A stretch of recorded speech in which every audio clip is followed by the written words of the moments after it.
Today I'm going to be working on this Reed Performance car here. This is KP's car. We are putting on the 4-piston brakes, or the SRT8 brakes. So here's the old setup. So we're going to have new rotor, new caliper, pads, brake line, new brake fluid. Here's everything that we need. So we've got the new rotor, bolts, brackets, brake lines,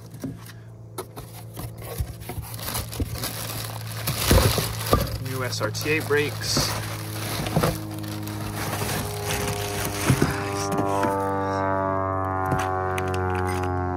let's get started. So essentially what we're doing is we're just jacking the car up.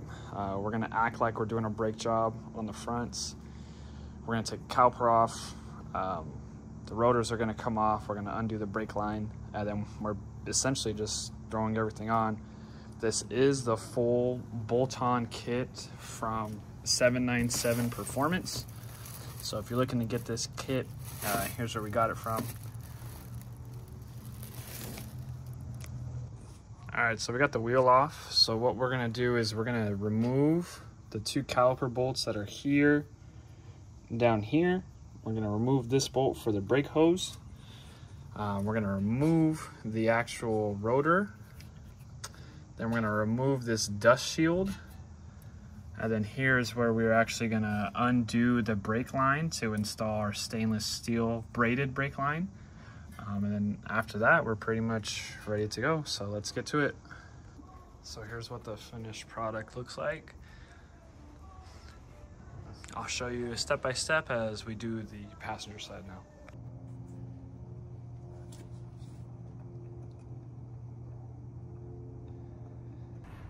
Here's a side-by-side comparison. So you can see that these 4 pistons are much larger. All right, so here we are. We have the rotor off. This is the dust shield. We don't need it, so we're gonna take these 10mm bolts. I'm gonna go ahead and take them off.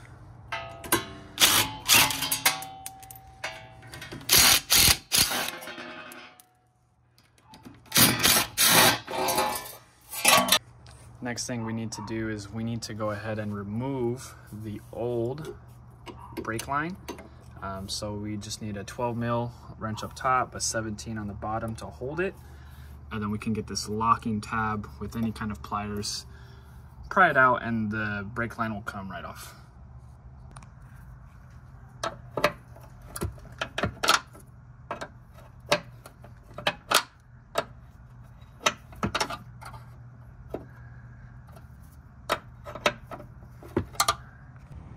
Okay, so what we're gonna do next is we're actually gonna take our brake line, connect it to our caliper. So you can see that on this side of the line, there's that little pinhole down there, and then we have a pinhole inside our actual bolt. So this is the side that gets connected to the caliper, and we have 2 washers, and it goes in this location here.